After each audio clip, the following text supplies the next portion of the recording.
రాసినటువంటి గ్రంథము 4వ అధ్యాయము 14వ వచనము. క్రీస్తు పూర్వము 627 సంవత్సరముల ముందు ఇర్మియా మాటలు. యెరూషలేమా 4వ అధ్యాయము 14వ వచనము. ఇర్మియా గ్రంథము. యెరూషలేమా, నీవు రక్షింపబడినట్లు నీ హృదయములో నుండి చెడుతనము కడిగి వేసుకున్నాము. ఎన్నాళ్ళ వరకు నీ దుష్ట అభిప్రాయములు నీకు కలిగి ఉండను. యెరూషలేము ప్రజలతో ఇర్మియా ప్రవక్త చెప్పాడు, దుష్టక్రియలు చేయబాకండి, దుష్టులుగా ఉండవద్దు, సాతాను పిల్లలు అవ్వద్దు అని ఏడ్చి చెప్పాడు ప్రవక్త అయిన ఇర్మియా.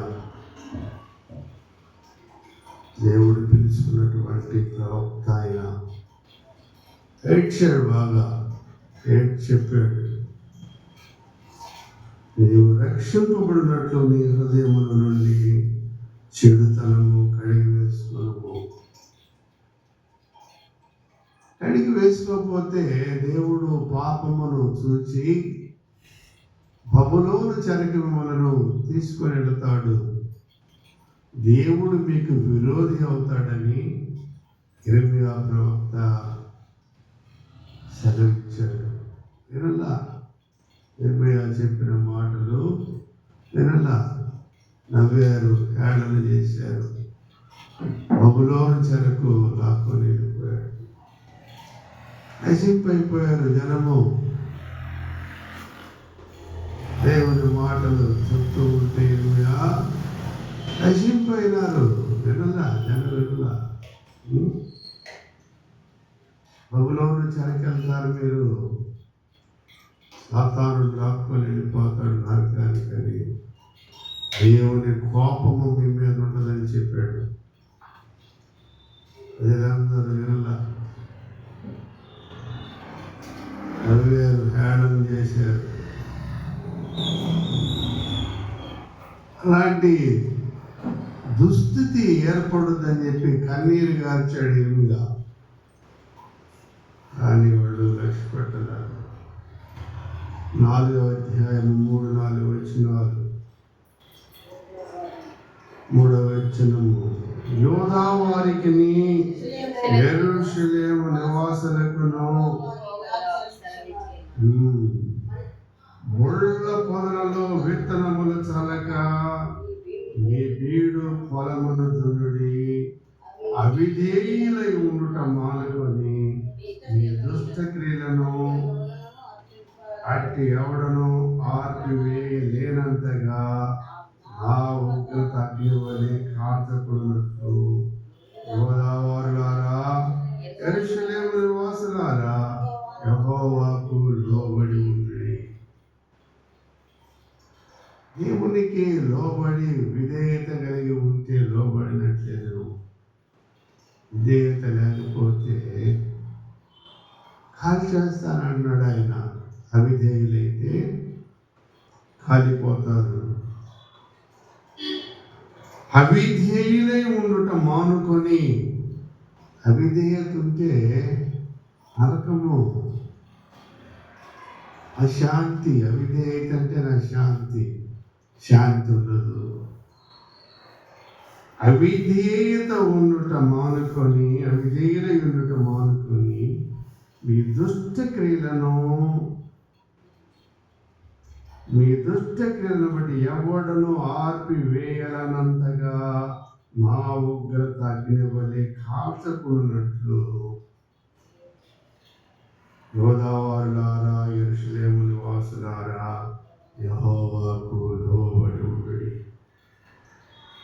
కన్నీరుగా చెప్పాడు ఇర్మియా ప్రవక్త. లేకపోతే కాల్ చేస్తాడు. యెరూషలేము మీద ముట్టడి చేస్తాడు బబులోను రాజు. యెరూషలేమును ధ్వంసం చేస్తాడు. కాలిపోతే ఇదంతా. దుష్ట ప్రవర్తన మానుకుంటే దేవుని ఉగ్రతను మనము ఆపవచ్చు. క్షమించు ప్రభువా అంటే ఆయన క్షమించే దేవుడు. మీరు విధేయులై జీవించండి, అవిధేయులైతే అపాయం మీ వెంట చూడండి.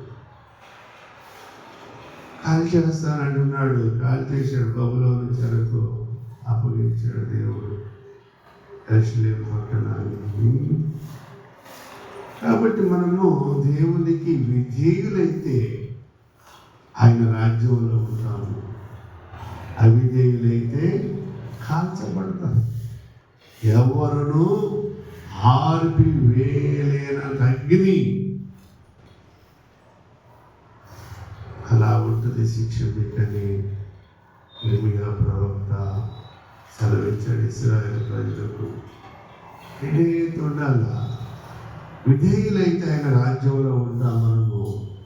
విధేయులు కాకపోతే ఆయన ఉగ్రత మన మీద నిలిచి ఉంటుంది చెప్పాడు. కుమారునికి విధేయుడు కానివాడు జీవము చూడడు, కానీ దేవుని ఉగ్రత వాని మీద నిలిచి ఉండను. ఉగ్రతను తప్పించుకోవాలంటే దేవునికి విధేయులే జీవించాలి. విధేయత ఉంటే ఆయన ఉగ్రతను తప్పించుకుంటాం.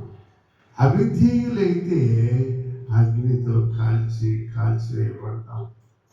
దేవుడి ఉదయకాలమున సెలవిస్తున్నాడు. కాబట్టి ఇదే అనుకూల సమయము, ఇదే రక్షణ దినము.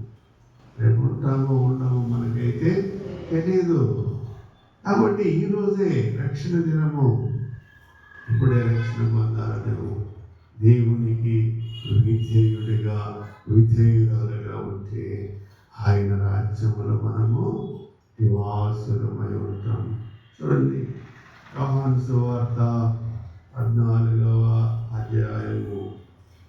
యోహాను సువార్త 14వ అధ్యాయము 1, 2, 3 వచనాల్లో యేసు ప్రభువు చెప్పిన మాటలు. మీ హృదయములను కలవరపడనీయకుడి, దేవుని యందు విశ్వాసం ఉంచుచున్నారు, నా యందు విశ్వాసం ఉంచుడి. నా తండ్రి ఇంట అనేక నివాసములు కలవు, లేనియెడల మీతో చెప్పుదును.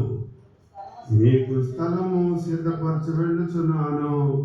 నేను వెళ్ళి మీకు స్థలము సిద్ధపరచిన యెడల నేనుండు స్థలములో మీరును ఉండలాగునా మరలా వచ్చి నా యొద్ద ఉండుటకు మిమ్మును తీసుకొని పోదును. విధేయులైన వాళ్ళకి, అవిధేయులైన వారు ఆయన రాజ్యంలో ప్రవేశించలేరు. విధేయులైన వారి దగ్గరికి దేవుడు వచ్చి వారిని తీసుకొని వెళ్తారు.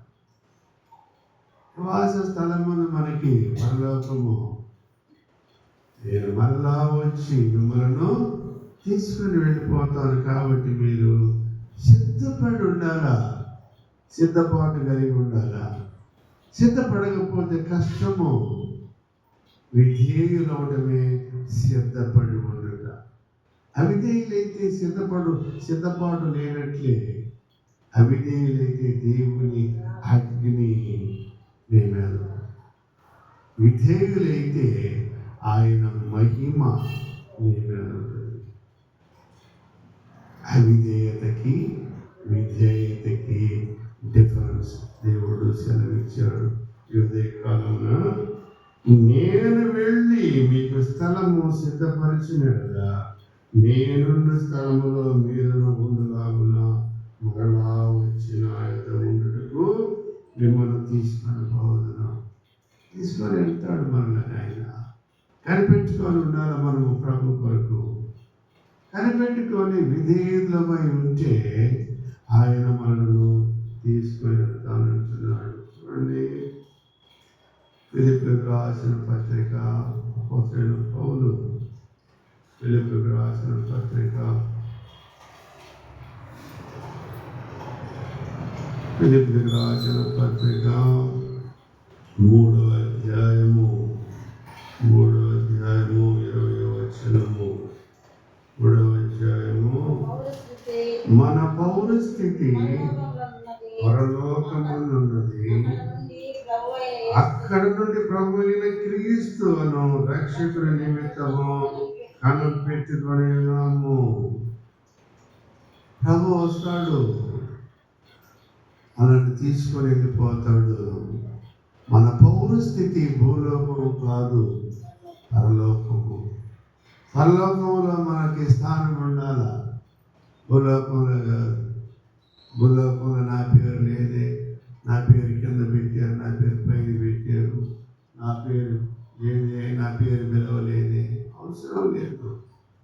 జీవ గ్రంథంలో నీ పేరు ఉండాలా, పరలోకంలో ఉంటావు. మన పౌరస్థితి పరలోకమందున్నది, అక్కడ నుండి ప్రభు అయిన యేసు క్రీస్తు రక్షకు నిమిత్తము కనిపెట్టుకొని ఉన్నాము. కనిపెట్టుకొని ఉండాలా, సిద్ధపడి ఉండాలా. సిద్ధపాటు ఉంటే నువ్వు కనిపెట్టుకొని ఉన్నట్టే సిద్ధపడి ఉండాలా. రాకడ కొరకు సిద్ధపడి వస్తాడు. ఆయన చెప్పాడు కదా, నేను వచ్చి మిమ్మల్ని తీసుకుని వెళ్తాను. విధేయులై ఉండండి. విధేయులైన వారి దగ్గరికి ఆయన వచ్చి తీసుకుని, అవిధేయులైన వాళ్ళు విడిచిపెట్టబడతారు. ప్రభు అన్నాడు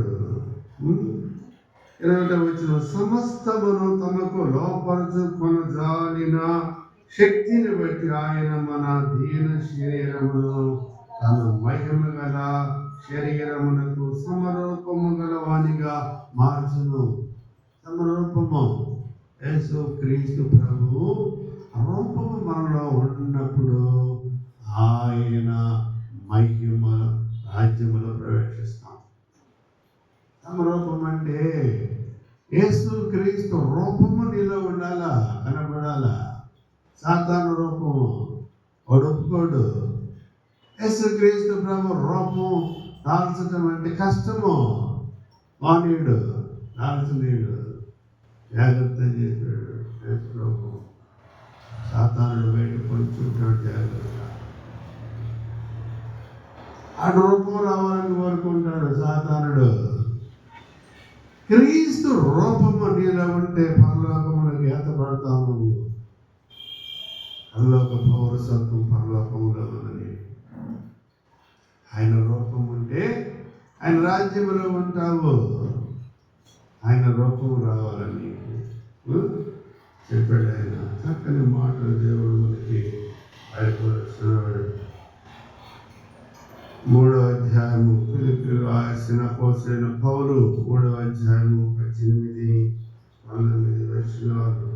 అనేకులు క్రీస్తు శిలువకు శత్రువులుగా నడుచుకొనుచున్నారు.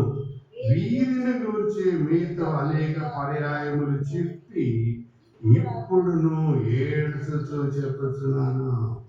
ఏడుస్తున్నాడు. అపోస్తలుడైన పౌలు కన్నీరు గారుస్తూ ఫిలిప్పీయులకు రాసిన పత్రికలో మనకు బోధపరుస్తున్నాడు. కన్నీరు ఉండాలా, నశింపైపోతారేమోనని కన్నీరు గారుస్తున్నాడు.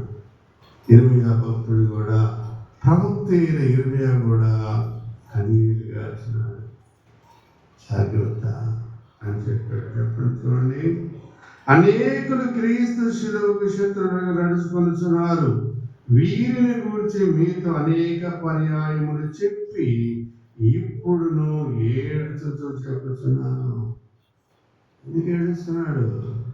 నాశనం అయిపోతారయ్యా.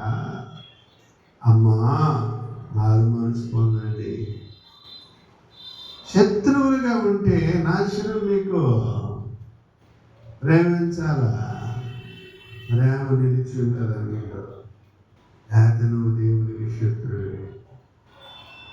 శత్రువే నువ్వు. ఏమన్నాడు 19వ వచనంలో? నాశనమే వారి అంతము, వారి కడుపే వారి దేవుడు.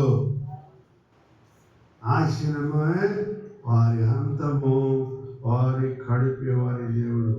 వారు తాము సిగ్గుపడవలసిన సంగతులు ఎందు అతిశయపడుతున్నారు. భూ సంబంధమైన వాటి ఎందే మనసుంచున్నారు. భూ సంబంధమైన వాటి ఎందు మనసుంచే కష్టం. దేవుని రాజ్యంలో ప్రవేశించలేరు. భూ సంబంధమైన వాటి ఎందు లక్ష్య పెట్టకూడదు, కష్టము. మన పౌరస్థితి పరలోకమందున్నది, భూలోకం కాదు. పరలోకం మన పౌరసత్వం ఆడుంది. ఆడకెళ్ళాలా? ఆడకెళ్ళాలంటే నువ్వు ఎలా ఉండాలా? మారు మనసు పొంది ప్రేమ కలిగి ఉండాలా. భూ సంబంధమైన వాటి యందు లక్ష్యం ఉంచితే నువ్వు పోలేవు. మన పౌరస్థితిలో ఉండాలంటే మనకి హక్కు రావాలంటే ఆయన స్వరూపానికి మనము మార్చబడాలంటే మనము దీనత్వం ధరించుకోవాలా. ఆయన మనస్సును మనం ధరించుకుంటే ఆయన రూపము మనలో ఉంటుంది. ఆయన మనస్సును మనం ధరించుకోలేకపోతే ఆయన రూపం రాదు. సాతాను రూపం వస్తాడు. సాతాను ప్రవేశిస్తాడు. సాతానుడు ప్రవేశిస్తే నరకానికి లాక్కుని అగ్నిలో వేసేస్తాడు. సమరూపము ఆయన రూపం రావాలా. ఆయన రూపం ఉంటే పరలోకము, లేకపోతే కష్టం అన్నాడు. ఆయన చెప్తున్నాడు కదా. దీనంతో ఉండాలా, మంచితనం ఉండాలా, అది కష్టము. ఫిలిప్పీయులకు రాసిన పత్రిక 4వ అధ్యాయము 8-9 వచనాలు. మెట్టుకు సహోదరులారా, ఏ యోగ్యత అయినను మెప్పైనను ఉండిన యెడల, ఏవి సత్యమైనవో, ఏవి మాన్యమైనవో, ఏవి న్యాయమైనవో, ఏవి పవిత్రమైనవో, ఏవి రమ్యమైనవో, ఏవి ఖ్యాతి గలవో, వాటి మీద ధ్యానముంచుడి. వాటి మీద ఉంచాలి మీ మనసు. వాటిని ధ్యానించాలా, మిగతా వాటిని కాదు. ఏం చెప్పాడు ఆయన? ఏవి న్యాయమైనవో, ఏవి సత్యమైనవో, ఏవి మాన్యమైనవో, ఏవి న్యాయమైనవో, ఏవి పవిత్రమైనవో, ఏవి రమ్యమైనవో, ఏవి ఖ్యాతి గలవో, వాటి మీద ధ్యానం ఉంచుడి.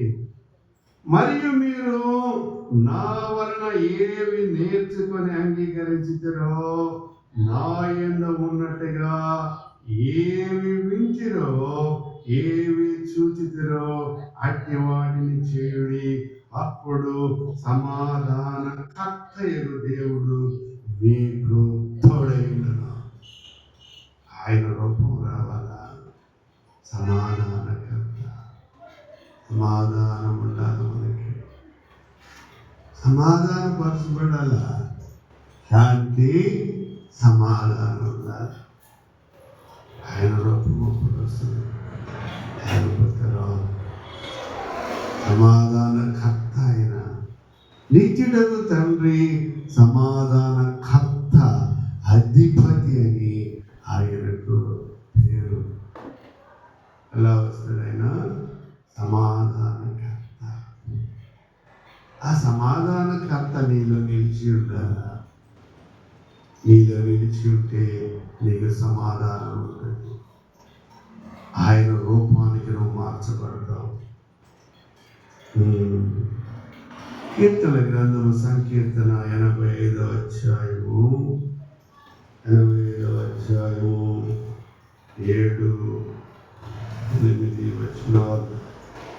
వచనాలు. యెహోవా, నీ కృప మాకు కనపరచుము, నీ రక్షణ మాకు దయచేయము. ప్రార్థన చేయాలా. దేవా, నీ కృప మాకు కనపరచయ్యా, నీ రక్షణ మాకు దయచేయము. దేవుడైన యెహోవా సెలవిచ్చు మాటను నేను చెవిని పెట్టెదను. ఆయన తన ప్రజలతోనూ తన భక్తులతోనూ శుభవచనము సెలవిచ్చును. శుభవచనము సెలవిచ్చాడు. ఏమిటి శుభవచనము? నేను వచ్చి మరలా మిమ్ములను తీసుకుని పోతాను. సిద్ధపడునండి. మీరు ఈ పౌరస్థితి పరలోకమందున్నది. ఏవి ఖ్యాతి గలవో, ఏవి సత్యములో, ఏవి యోగ్యమైనవో వాటి అందు నిలిచి చెప్పాడు ఆయన.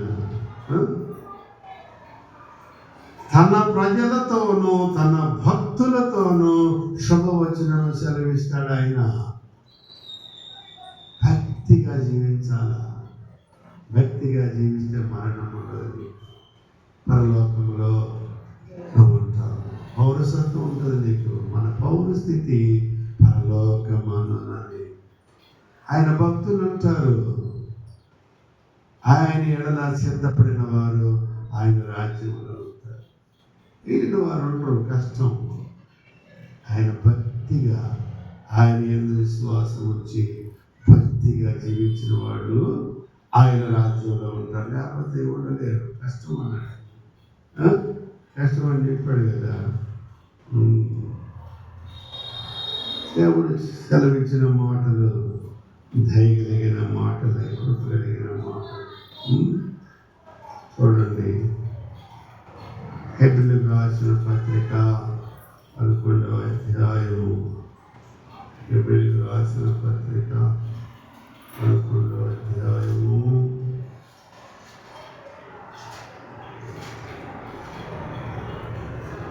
11వ అధ్యాయము 10-16 వచనాలు. 11వ అధ్యాయము 10వ వచనము. ఏలయనగా దేనికి శిల్పియో నిర్మాణకుడనై ఉన్నాడో పునాదులు గల పట్టణము కొరకు అబ్రహాము ఎదురు చూచుచుండెను. మనం ఎదురు చూడాలి ఆ పట్టణం కొరకు. అబ్రహాము ఎదురు చూసినాడు. అబ్రహాము పరలోకంలో ఉన్నాడు. లాజరు కూడా ఉన్నాడు. తండ్రి అయిన అబ్రహామా పిలిచాడు. ఎవరు? ధనవంతుడు. ఏడున్నాడు ధనవంతుడు? యాతన పడుతున్నాడు పాతాళం, నరకంలో. అబ్రహాము పరలోకంలో ఉన్నాడు. పునాదులు కలిగిన ఆ పట్టణము కొరకు ఎదురు చూశాడు, పొందాడు. ఆ పట్టణంలో ఉన్నాడు. 16వ వచనము. అయితే వారు మరి శ్రేష్టమైన దేశమనగా పరలోక సంబంధమైన దేశమును కోరుచున్నారు. అందుచేత తాను వారు దేవుడిని అనిపించుకున్నట్టు దేవుడు వారిని కూర్చి సిగ్గుపడడు. పరలోక సంబంధమైన వాటిని మనము ఎదకాల. పైనున్న వాటిని ఎదకాల. భూ సంబంధమైన వాటిని ఎదకకూడదు. భూ సంబంధమైన వాటిని వెలిగితే కాలిపోతావు. భూ సంబంధమైన వాటిని ఆశిస్తే ఉపయోగం ఉండదు, మరణం ఉండదు అందులో. అది పరలోకం బావు, అన్ని కాలిపోతాయి అన్నాడు ఆయన. చెప్తున్నాడు కదా. మనం ఏం కోరుకోవాలా? పరలోక సంబంధమైన వాటిని కోరుకోవాలా. భూ సంబంధమైన అర్థం ఇవన్నీ కాల్చేస్తానంటాడు దేవుడు. అయితే వారు మరి శ్రేష్టమైన దేశమునగా పరలోక సంబంధమైన దేశమును కోరుచున్నారు. అందుచేత తాను వారు దేవుడిని అనిపించుకున్నట్టు దేవుడు వారిని గురించి సిగ్గుపడడు. ఏలయనగా ఆయన వారి కొరకు ఒక పట్టణము సిద్ధపరిచి ఉన్నాడు. ఆ పట్టణంలో ఉండాలి మనము. పునాదులు కలిగిన ఆ పట్టణము. అబ్రహాము ఉన్నాడు, అందులో ఎదురు చూశాడు, ఆ పట్టణాన్ని పొందాడు. అని ఎదురు చూడాలా. ఆ పట్టణంలోకి తీసుకుని వెళ్తాడు. సిద్ధపడి ఉండాలి మనకు. సిద్ధపాటు కలిగి జీవించమంటున్నాడు. సిద్ధపడితే తీసుకెళ్తాడు ఆయన, సిద్ధపడకపోతే తీసుకెళ్ళి విడిచిపెట్టబడతారు. సిద్ధపాటు ఉండాలి. సిద్ధపాటు అంటే పాపక్షమాపణ, మారు మనసు కలిగి జీవించాలా, లేకపోతే కష్టం ఉన్నది. ఆయన యోహాను సువార్త 8వ అధ్యాయము, యోహాను సువార్త 8వ అధ్యాయము 31-32 వచనాలు, 8-31-32 వచనాలు, 31-32 వచనాలు. కాబట్టి యేసు ప్రభు చెబుతున్నాడు ఈ మాటలో స్వయంగా, తనను నమ్మిన యూదులతో, మీరు నా వాక్యమందు నిలిచిన వారైతే నిజముగా నాకు శిష్యులయ్యండి, సత్యమును గ్రహించెదరు. 32వ వచనము. అప్పుడు సత్యము మిమ్మును స్వతంత్రులుగా చేయని చెప్పగా, వారు మేము అబ్రహాము సంతానము, ఎన్నడను ఎవరికి దాసమై ఉండలేదే అని ఎదురు ప్రశ్న వేస్తున్నారు. యేసుప్రభు చెప్పిన మాటలు కొందరు విన్నారు, కొందరు వినలేదు. అర్థం కావట్లేదు చాలా మందికి యేసుప్రభు మాటలు. యేసయ్య మాట్లాడే మాటలు అర్థం కాకుండా వాళ్ళకి, వృద్ధులకి. సత్యముని గ్రహించాలి, మీరు సత్యముగా ప్రవర్తించాలా, సత్యము మాట్లాడాలా, సత్యముగా జీవించాలా. అప్పుడు మీరు నాకు శిష్యులై ఉంటారు, నిజముగా నాకు శిష్యులై ఉంటారు. అప్పుడు సత్యము మిమ్మల్ని స్వతంత్రులుగా చేస్తుంది, స్వతంత్ర పౌరులు అవుతారు. మీరు దేవుని రాజ్యానికి స్వతంత్ర పౌరులు అవుతారు. మన పౌర స్థితి పరలోకమందున్నది. స్వతంత్ర పౌరులు అవుతారు, మీరు స్వతంత్రులు అవుతారు, ఆయన రాజ్యంలో ఉంటారు. మీరు అది ఉండలేరు. చెప్తున్నాడు కదా, దేవుడు చెబుతున్నాడు కదా, స్వయంగా క్రీస్తు ప్రభు పలికిన మాటలు ఇవి. అప్పుడు సత్యము మిమ్మను స్వతంత్రులుగా చేయరని చెప్పేవారు ఒప్పుకోవట్లేదు. సత్యముగా ఉంటే, మీరు సత్యముగా జీవిస్తే, సత్యమును తెలుసుకుంటే మీరు నా రాజ్యమునకు వారసులు అవుతారు. అది కాలేరు. మీరు వారసత్వం ఉండాలి, మీకు పౌరసత్వం, వారసత్వం ఉండాలి, పౌరసత్వం ఉండాలి. మన పౌర స్థితి పరలోకమందున్నది, భూలోకం కాదు. భూ సంబంధమైన వాటి మీద ఉంటే కక్షలు జాగ్రత్త అన్నాడు. చెప్పాడు యేసుప్రభు మాటలు, జాగ్రత్త అన్నాడు. 8వ అధ్యాయం 47-48 వచనాలు, 47-48. దేవుని సంబంధి అయిన వాడు దేవుని మాటలు వినును, మీరు దేవుని సంబంధులు కారు కనుకనే మీరు వినాలని చెప్పాను. దేవుని సంబంధులు దేవుని మాటలు వింటారు. చెప్తాడు. చెప్పి ఒక రోజు ఆపేస్తాడు యేసుప్రభు. అగ్ని గురిపిస్తాడు. జాగ్రత్త. హార్మోన్స్ పొందలేదనుకో, కష్టము, విడిచిపెట్టబడతారన్నాడు. గచ్చ పదులు, ముళ్ళ తీగలు, మనుషులు ఎందుకో కాల్చేస్తాడన్నాడు ఆయన. అందుకు యూదులు, నీవు సమరయుడును దెయ్యము పట్టినవాడు అని మేము చెప్పు మాట నిజమే కదా ఆయనతో చెప్పాలా. నీకు దెయ్యం పట్టిందయ్యా, ఏందయ్యా నీ మాటలు నేర్చుకోకుండా అంటున్నారు. నమ్మలేదు ఆయన మాటలు, వినటం లేదు. నమ్మిన వారు ధన్యులు, పరలోకంలో ఉంటారు. వాళ్ళు నమ్మకపోతే విడిచిపెట్టబడతారు. చూడండి, 8-29 వచనము, 8వ అధ్యాయము 29వ వచనము, 29-30. నన్ను పంపిన వాడు నాకు తోడైనాడు, ఆయనకి ఇష్టమైన కార్యము చేయనప్పుడు వెళ్ళడను చేయదు కనుక ఆయనను ఒంటరిగా విడిచిపెట్టలేదని చెప్పాను. ఆయన ఈ సంగతులు మాట్లాడుతుండగా అనేకులు ఆయన యందు విశ్వాసం ఉంచిరి. చాలా మంది విశ్వాసం ఉంచారు, ఆయన అంగీకరించారు. కొందరు తిరుగుబాటు చేశారు, ఆయన విడిచి వెళ్ళిపోయారు. దుర్భాషలు మాట్లాడినారు, ఆయన మాటలు అసహించుకున్నారు, వెళ్ళిపోయారు.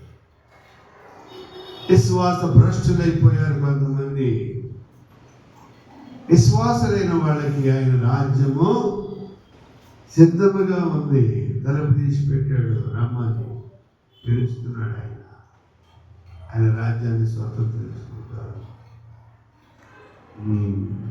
అది కష్టం అన్నాడు. మారు మనసు పొందిన వాళ్ళు, సిద్ధపాటు కలిగిన వాళ్ళు వెళ్తారు దేవుడు రాజ్యానికి. మిగతా వాళ్ళు వెళ్ళరు. 21-23 వచనము, 21-23 అధ్యాయము 21-23. మరి ఒకప్పుడు ఆయన, నేను వెళ్ళుచున్నాను, మీరు నన్ను వెతుకుదురు గాని మీ పాపములోనే ఉండి చనిపోవుదురు. నేను వెళ్ళి చోటికి మీరు రాలేరని మీతో చెప్పాను. అందుకు యూదులు, నేను వెళ్ళి చోటికి మీరు రాలేరని నేను చెప్పుచున్నాడే అని అనుకొని ఆయన అపోహసించారు. 24 వచనము, కాగా మీ పాపములోనే ఉండి మీరు చనిపోదురని మీతో చెప్పి తిని, నేను ఆయనని మీరు విశ్వసించిన ఎడలా మీరు మీ పాపములో ఉండి చనిపోదురని వారితో చెప్పాను. కాబట్టి వారు ఎవరవని ఆయన అడిగగా, యేసు వారితో, మొదట నుండి నేను మీతో ఎవడనని చెప్పి ఉంచును ఆయనే అనెను. దేవుని కుమారుడు, ఆయన నుండి వచ్చిన నేను, ఆయన నుండి పంపబడిన వాడిని, తండ్రి వద్ద నుండి వచ్చానని చెప్తున్నాడు. వినలేదు వాళ్ళు, వినలా. విన్నోళ్ళు ఏమైపోయారు తెలుసా? ఏమైపోయారు విన్నోళ్ళు? 8వ అధ్యాయం 37, 8వ అధ్యాయము 37 వచనము. మీరు అబ్రహాము సంతానము నాకు తీరిన అయినను మీలో నా వాక్యమునకు చోటు లేదు కనుక నన్ను చంపవెదుకుతున్నారు. నరహంతకులైపోతున్నారు మీరు. నా వాక్యమునకు మీలో చోటు లేదు. విధేయులు కాలేరు మీరు, విధేయులు కాలేరు, అవిధేయులైపోయారు. నా వాక్యమునకు మీలో చోటు లేదు. నేను చోటిచ్చారు, చోటు లేదన్నాడు. నా వాక్యమునకు చోటు, మీరు పరిశుద్ధులుగా మార్చబడతారు. నా తండ్రి రాజ్యములో, నా రాజ్యములో మీరు ఉంటారు. ఆ వాక్యమునకు మీలో చోటు లేదన్నాడు. ఎవరికి చోటు ఇచ్చారు? ఇట్లా చూడండి, రోమీయులకు రాసిన పత్రిక 1వ అధ్యాయము,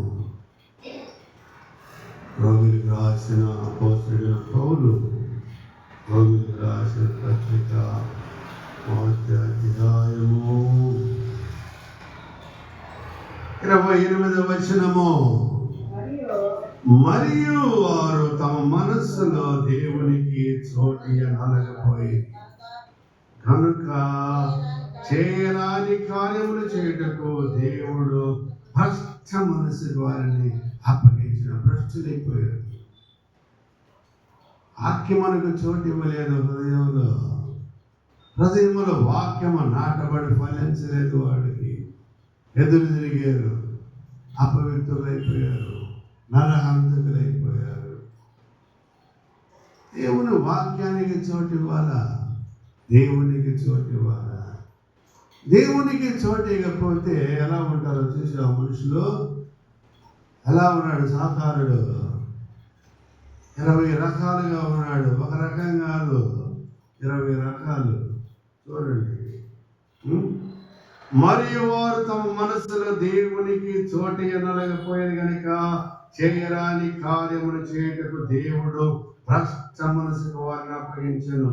అట్టి వారు సమస్తమైన దుర్నీతి చేతను, దుష్టత్వము చేతను, లోభము చేతను, ఈర్ష్య చేతను నిండుకొని మత్సరము, నరహత్య, కలహము, కపటము, వైరమును వాటితో నిండిన వారై కొండెగాండును, అపవాదకులను, దేవద్వేషులను, హింసకులను, అహంకారులను, వెంకమలాడువారును, చెడ్డవాటిని కల్పించువారును, తల్లిదండ్రులకు అవిధేయులను, అవివేకులను, మాట తప్పువారును, అనురాగహితులను, నిర్దయులనై ఉన్నారు.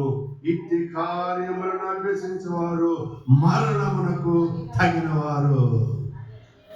వీళ్ళని పట్టుది సాతానుడు. ఎన్ని రకాలు ఉన్నాయి? 20 రకాలు. 20 రకాలు 19 బాగా కరెక్ట్గా ఉండి ఒకటి కొడువుగా ఉందనుకో, ఆ ఒకటిలో దొరుకుతాడు సాతానుడు. 20 చెప్పాడు కదా, 20లో 19 నువ్వు జాగ్రత్తగా గట్టిగా పరిశుద్ధంగా జీవించాలని అనుకుంటూ జాగ్రత్తగా నువ్వు ఉంటావు.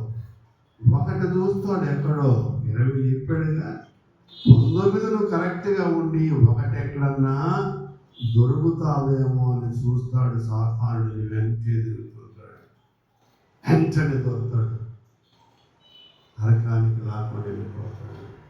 19 బాగానే ఉంది, 20వ తేదీ అనుకో, జాగ్రత్త అన్నాడు ఆయన. ఏం చెప్పాడు ఆయన? భ్రష్ట మనుషులు, భ్రష్టులైపోతారు మీరు, భ్రష్టులు కావద్దు, నా పిల్లల్లాగా ఉండండి.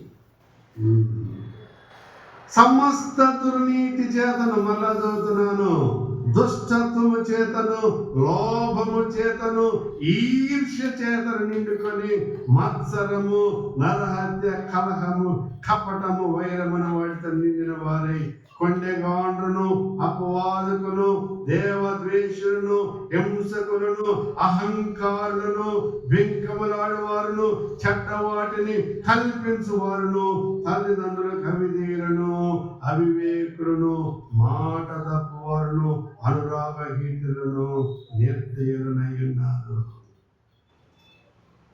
జాగ్రత్త, ఈ లేకుండా చూసుకోండి మీరు అన్నాడు. ఇవి ఉంటే నువ్వు పరలోకానికి చేరలేవు. వీటిలో ఒకటి తక్కువైనా కానీ సాతానుడు లాక్కొని వెళ్ళిపోతాడు. జాగ్రత్త అన్నాడు.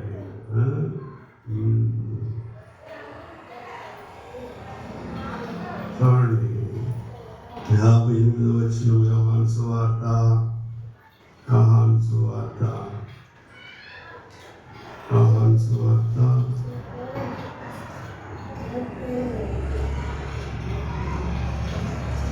8వ అధ్యాయము, యోహాను సువార్త 8వ అధ్యాయము 58, 59 వచనాలు. 58, 59.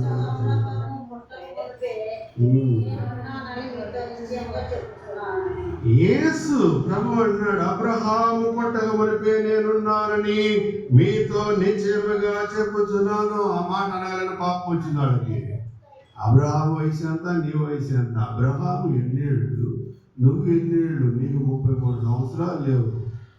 యేసురావు చనిపోయిన నాటికి 33.5 సంవత్సరం. అబ్రహాము వయసు ఎక్కడ, నీ వయసు ఎక్కడ అని యూదులు తిరగబడ్డారు. యేసుప్రభు అన్నాడు, అబ్రహాము పుట్టక మునిపే నేనున్నాను అని మీతో నిశ్చయముగా చెప్పుచున్నాను. కాబట్టి వారు ఆయన మీద రువ్వుటకు రాళ్ళు ఎత్తిరి గాని యేసు దాగి దేవాలయం నుండి బయటికి వెళ్ళిపోయాను. ఎదురు తిరిగారు. నిజం చెబితే ఊరుకోరు. దేవుని కుమారుడయ్యా, నేను పైనుంచి వచ్చాను, మీ కొరకు వచ్చాను, మీరు నా సహోదరులు, నా రాజ్యానికి వారసులు అవుతారు, మీరు నా బిడ్డలయ్యా, నేనే మెస్సీయనంటే ఒప్పుకోలా. ఆ మాటలు వినండి, నా రాజ్యంలోకి రండి, నా తండ్రి రాజ్యంలోకి రండి అని పిలిస్తే వాళ్ళు ఎత్తారు. జాగ్రత్త. 59వ వచనము చెప్పాడు కదా ఆయన. కాబట్టి వారు ఆయన మీద రాళ్ళు ఎత్తిరి కానీ యేసు దాగి దేవాలయంలో వెళ్ళిపోతాడు. ఆయనకు లోపడకపోతే వెళ్ళిపోతాడు. ఆయన తడతాడు తలుపు తడతాడు. అమ్మా తలుపుది, అమ్మా తలుపుది, అమ్మా తలుపుది, అమ్మా. లోపడితే వస్తాడు, లేకపోతే వెళ్ళిపోతాడు. ప్రకటన గ్రంథము 3వ అధ్యాయము 3వ అధ్యాయము 20వ వచనము 3వ అధ్యాయము 20వ వచనము 3వ అధ్యాయము 20వ వచనము. ఇదిగో నేను తలుపునొద్ద నిలుచుండి తట్టుచున్నాను. ఎవడైనను నా స్వరము విని తలుపు తీసేయలా నేను అతని ఎదుకు వచ్చి అతనితో నేనును నాతో కూడా అతడును భోజనము చేయదు అన్నాడుతున్నాడు ఆయన. తలుపు తీస్తే లోపల ప్రవేశిస్తాడు, లేకపోతే వెళ్ళిపోతాడు. దేవాలయంలో నుండి వెళ్ళిపోతాడు ఆయన. ఆయన నీలో ప్రవేశిస్తే ఆయన సమాధానము నీలో ఉంటుంది. సమాధానకర్త ఆయన. ఎలా ఉండాలా? సమాధాన పరులమై ఉండాలా? సమాధానకర్త ఆయన. కష్టము లేకపోతే కష్టం చెప్పాడు ఆయన. మాటలు ముగిస్తాను. ఇక జకర్యా గ్రంథము 9వ అధ్యాయము 10వ వచనము. జకర్యా గ్రంథము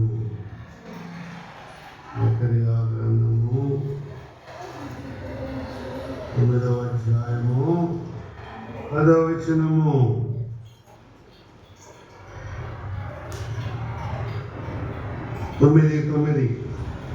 జకర్యా గ్రంథము. సియోను నివాసులారా బహుగా సంతోషించుడి, యెరూషలేము నివాసులారా ఉల్లాసముగా ఉండుడి.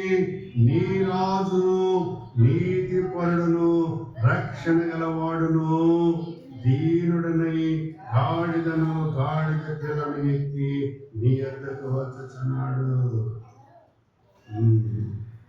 10వ వచనం 5వ లైను. నీ రాజు 4వ లైను. నీ రాజు సమాధాన వార్త అన్యజనులకు తెలియచేయును. ఎవరైనా సమాధాన కర్త అయినా ఆయన నిలిచి ఉండాలి. ఎలా వస్తున్నాడు? గాడిద మీద. గాడిద దేనికి గుర్తు? శాంతికి గుర్తు గాడిద. సమాధానానికి గుర్తు. ఈ రాజు నీలో ప్రవేశించాలా? ఆ రాజును అంగీకరించాలా? ఆ రాజు నీ హృదయంలో ఉండాలా? ఆ రాజు ఉండాలి. ఆ రాజును చేర్చుకోవాలా? ఆ రాజు ఉంటే సమాధానం ఉండదు. సియోను నివాసులారా బహుగా సంతోషించుడి, యెరూషలేము నివాసులారా ఉల్లాసముగా ఉండుడి. నీ రాజు నీతిపరుడును రక్షణ గలవాడును దీనుడునై గాడిద పిల్లను ఎక్కి నీ యొద్దకు వచ్చుచున్నాడు. ఆయన చేర్చుకుంటే ధన్యురాలవును, ధన్యుడు. ఆయన సమాధానము నీకుంటది. ఆయన మహిమ వస్త్రము నీకుంటది. ఆయన రాజ్యములు నువ్వు వారసురాలు అవుతావు. ఆయన విశ్వాసం ఉంచిన వారి కొరకు ఆయన వచ్చి మరలా మిమ్మల్ని తీసుకుని వెళ్తాడు. ప్రార్థన చేసుకుంటాం. మహాదయగలిగిన మా తండ్రి, కృప కలిగిన మా దేవ, పరిశుద్ధ నామమును బట్టి స్తోత్రాలు చెల్లిస్తున్నాను. ఈ మాటలు జీవము కలిగిన మాటలు తండ్రి. దయగలిగిన మాటలు మాకు అనుగ్రహించండి. ఈ వాక్యానికి విధేయులైన వారు నీ రాజ్యములో ఉంటారని సెలవించారు తండ్రి. అవిధేయులైన వారు అగ్నితో కాల్చబడతారని సెలవించారు. మా పౌరస్థితి పరలోకమైనది, భూలోకమైనది కాదు, భూపరమైనది కాదు. మా పౌరస్థితి పరలోకములో ఉంది. నా ప్రభువా, ఆ పరలోకంలో మేము ప్రవేశించాలంటే భూలోకములో ఉన్న మేము ప్రతి ఒక్కరూ పాపక్షమాపణ మారు మనసుతో నీ రాజ్య వారసులన్నట్టుగా చేయమని ప్రాధాన్యపడుతున్నాను. యెరూషలేమును గురించి ఇర్మియా ప్రవక్త ఏడ్చినాడు. నీవు మా కొరకు కన్నీరు గార్చావు తండ్రి. అపోస్తలుడైన పౌలు నైనా ఒక పత్రికలో కన్నీరు గార్చాడు తండ్రి. అయినా నువ్వు ఎక్కడ తప్పిపోతామేమో అని అపోస్తలుడైన పౌలు సంఘాలను హెచ్చరిస్తూ ఉత్తరాలు జాబు రాసినాడు. ఆయన మేము తప్పిపోకుండా ఉన్నట్లు నీ ఆత్మను కుమ్మరించి నీ రాజ్య వారసులుగా మమ్మల్ని చేయమని, నీ కొరకు కనిపెట్టుకున్న వారిని ఈ రాజ్యంలోనికి తీసుకుని వెళ్ళమని యేసుక్రీస్తు పరిశుద్ధ నామములో మిక్కిలి వినయముగా ఈ ప్రార్థనను సమర్పించుకుని అడిగి వేడుకొనుచున్నాం మా తండ్రి. ఆమేన్. పరలోకమందున్న మా తండ్రి, నీ నామము పరిశుద్ధపరచబడుగాక, నీ రాజ్యము కూర్చునుగాక, నీ చిత్తం పరలోకమందున్న భూలోకము నేడు మందిన ఆహారం నేడు మాకు దయచేయండి. మారుణస్తులను క్షమించిన ప్రకారము మారులను క్షమించండి.